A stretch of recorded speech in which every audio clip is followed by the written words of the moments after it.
tuna mambo ya Moamba Daniel Yoza Mukonza Kisena bise bango boye Kisasa 3 ans boimba candidat na Kinshasa biso bala Kinshasa Martin Fayulu na Kinshasa pour la première fois Kinoa zu direction bitumba nanga yango wana ne ba yembela ba banzembo ezala ba continuer so ba utana mboka biso beto yembi yambala ezala ba continuer so ba utipe Kinshasa Martin Fayulu.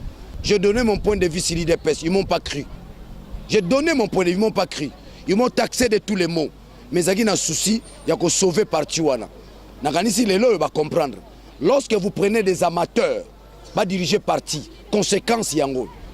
Tout n'a pas IDPS. Toko sanjo la ende bangala balobaka. Fayulu, toko sanjo la yo. Tout n'a pas Peter Tchani otozo bunda. Abima, mambo IDPS, kenoko luka bango kuna tuna bango. Na boyo, o Daniel alobaki boy. Na sina lobaki, j'ai déjà dit. Na mta lobela likamuna e. Mambo IDPS luka mta IDPS aloba. Nga tuna nga ngai. Daniel Savoza candidat ko bandenge nini. Bino bozo comprendre te, leadership est changé. Tuna nga makambo ya mboka na Kinshasa. Tika nga mambo ba parti politique. Ozona nga et comme Daniel Safalobaki bote, tuna nga mambo peso. Tunanga mamba Fayulu, tunanga mamba Congo. Congo France Congo. Balandi ya Congo France le vraiment tozali à toyaki na point de presse et kambami et pas bandeko ba journaliste na ba avocat ya maître ya ba avocat ya mwana mboka Peter Tchani o azali éditeur. Il y a un journal, le vrai journal, magazine le vrai journal. Au Akangama qui depuis c'est là 5 jours en goyo, à ça qui 3 jours bakanga qui est vraiment la bêta moko.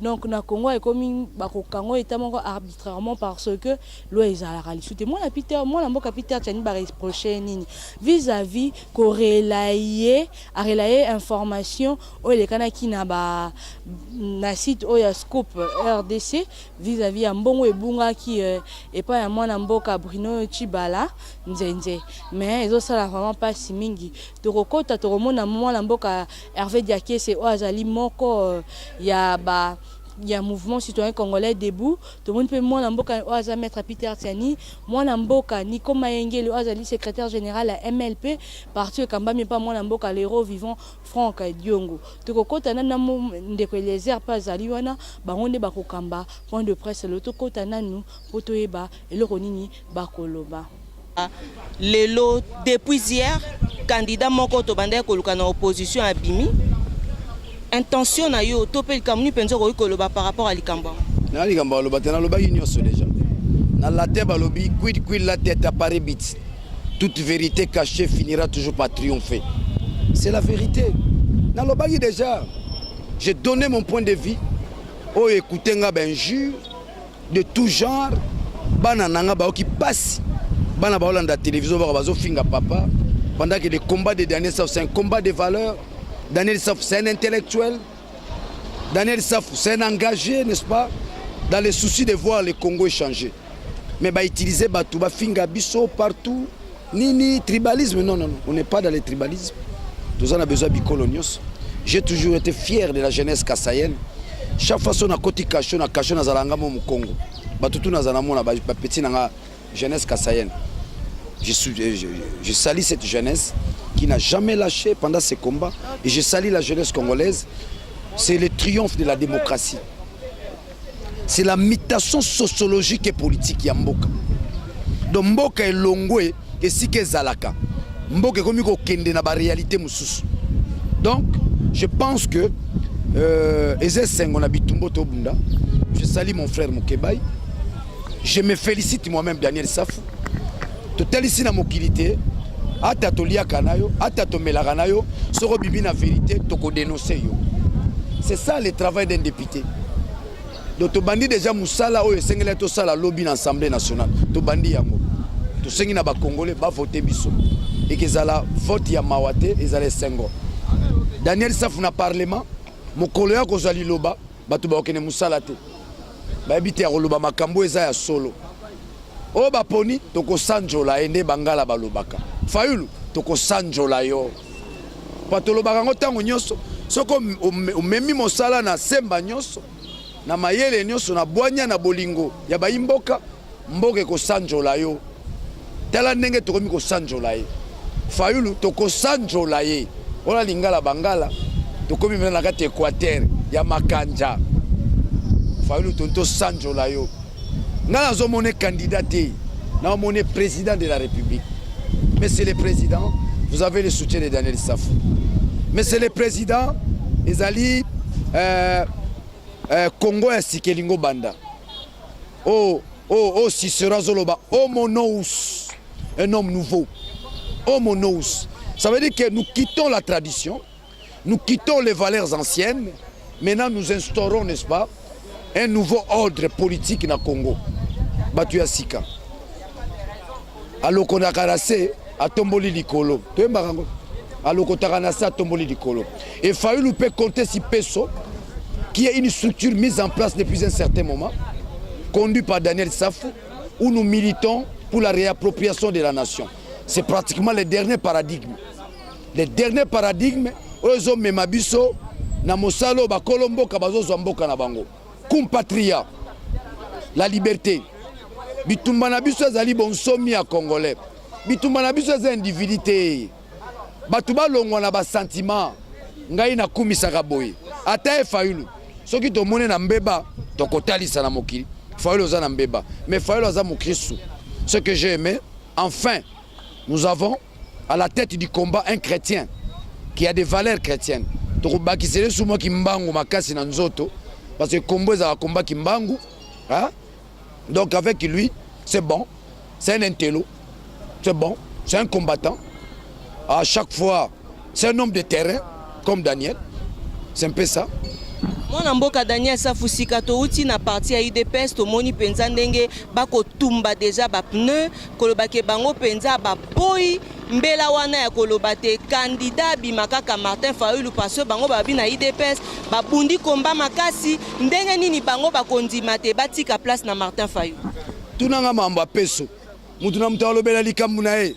Mambo UDPS luka muta UDPS aloba. Nga tunanga ngai Daniel Safoza candidat okoba ndenge nini. Bino bozo comprendre te leadership est changé. Tunanga makambu ya mboka na Kinshasa. Tikanga mambo ba parti politique. Ozona nanga et comme Daniel Safaloba ki boté. Tunanga mambo peso, tunanga mambo Fayulu, tunanga mambo Congo, tunanga mambo Peter Chani otozo bunda. Abima mambo IDPS kendo ko luka bango kuna tuna bango. Na boyo o Daniel Alobaki boy. Na sina Lobaki, j'ai déjà dit. J'ai donné mon point de vue sur l'IDPS, ils m'ont pas cru. J'ai donné mon point de vue, ils m'ont pas cru. Ils m'ont taxé de tous les mots. Mais il y a un souci, il y a que sauver parti. Naganisi lelo va comprendre. Lorsque vous prenez des amateurs, va diriger parti, conséquence yango. Tout n'a pas IDPS. Tout n'a pas Moamba. Daniel Yoza Mukonza qui se n'a pas bango. Boye qui ça 3 ans, boimba candidat à Kinshasa. Bisoba à Kinshasa. Maté Fayulu à Kinshasa. Pour la première fois, Kinoa eu direction. Bitumbananga yango wana. Neba yembela ba banzembo ezala ba continuer so ba utana mboka biso beto yembi. Yambala ezala ba continuer so ba uti pe Kinshasa. Martin Fayulu. Ozona langa wana Kinoa. Mwana ngembo. Ah, to sona ndenge na biso. E koma mba sopa kundungwa. Ah, siko yo biso pa kundungu. Eza nini? Ah, wana lingala ba Kinoa. Yo utaba ko weba ondeni. Et comme Rambo Martin Fayulu sopa kundungwa et abini na loba. Kinshasa Kinoa voter Kinoa. Mwana Kisasa voter mwana Kisasa. Bazonga bisika na bango kuna. Yo uta Kalemi osalika 3 ans na Kinshasa, olingo bima lidera. Compatria, to récupérer leadership à Kinshasa. To zala ngona maboko. On a voulu détruire l'ouest. Baboto la biso déjà est, batubaye bangote. On nous a détruit l'est. Yo mona lelo mona net ba Arimova candidat à Lukunga. On veut nous prendre l'ouest. De la même manière baboto li est. L'ouest ba ozwangote. Ba okuta na babilombe. Ba ozwangote. Moni na moamba na kobeta bango nyonso.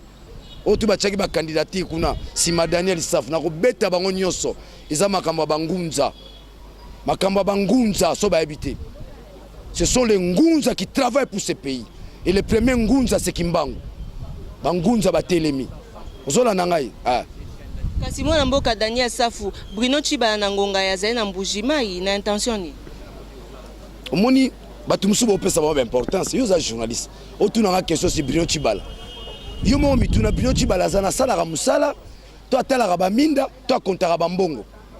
Ozola nangai. Nazala mambo Chibala na koloba to sola na prison. Ngana ndondo tangam na memele mbongo. So ba député ba Congoli mbongo ngam na mema na prison. Et là, on a enseigné à Chibala libérer Peter Kazad, Peter Chani. Ah, excusez-moi. Libère-nous Peter Chani. Tu peux sur ultimatum ti mercredi. So mercredi libéré, t'es là, au salo au kamwa. Maloba toro loba. Bino boyebi. Daniel Safsora lobi. Mukile ninganaka. Mukile ninganaka. Ya on moni to continue à moi silence wana. Ben instruction spirituelle. To remis koloba. Maintenant je parle suffisamment. Suffisamment. Ah. Suffisamment. Donc Mamba Bino Chibala, son bilan est nul, l'échec est puissant. Il est de l'autre côté. Il a traversé la rue, il est de l'autre côté. On a bien un axe du mal. C'est fini. C'est fini. Tout ce que nous demandons à Bino Chibala, libérer Bisso. Moni Fayola Bimi, Fina Bango, oh nyon surtout, a gagné Vina et na makila ba Congolais. Oh nyon surtout, a tondami na Lolendo pour la makila ba Congolais. A tondi si Libumu, ba veste, ba mituka, ils vont payer les prix. Ils vont payer les prix. N'a utilisé le langage moins ésotérique. Tu continues à ce qu'on appelle l'ère du verso. Tu continues à l'ère du verso. Oh kenaranda ranganga, oh salaraboye, oh kosarabatu, makamonezo sila. Nous entrons dans l'ère et la vérité. Tous ceux qui seront dans la droiture bénéficieront, n'est-ce pas, de la bénédiction de Dieu. Oh ba rozalana sembate, ba bénéficier dans Nzambete. Même biso ba journaliste, mutu nyonso na domaine nyonso. Soro monozo salika muna nkuku bat bazo ebate, Nzamba zo mona yo. Et c'est Dieu qui sanctionne, c'est Dieu qui élève. Ozolanga, Mamba Chibala, muni ba question mso botu na raté. Yo rotuna, muni on rotuna question. Daniel Saf, est-ce que Chibala banda kota kuna azo travailler bientôt azo réussir? C'est le plus grand mauvais premier ministre que le Congo n'a jamais connu. Et ça sonne. Et ça sonne pour na biso to bunda bitumbo. Yo zalaka pembe na Tshisekedi. Oyokaka nini? Ozwaka nini? Biso bana mike. Tozaka pembe na Tshisekedi. O tozwa to bomba ngo tilelo. Tozo tambola nango, tozo vivre nango. Toke na mapona mite. Parce ba voter biso ni. Ba voter biso pour na to bateli o tozwa ki pembe na Tshisekedi. Yango to batela. Biso za bana mike. Na mona nanga Kasavu bute. Na mona Lumumba te. Na mona Chombe te. Na mona ra Tshisekedi. Le mahantement. On a zoa epa na ye. Yango na tambola nango. Yango lingo comme sanga mutu. Yango na osombela mituka. Yango na ozala zala ndenge nyonso pona nazana matilité oyo zo permettre na ko vivre boye. Mutu faut vivre boye. Mutu ko zala boye te. Toujours vivre. Lelo mona biso na mo économie ndenge zo vivre na sincérité. Mutu amono moi mutu ko zo tambola lango. Mo la te yeba sombi non.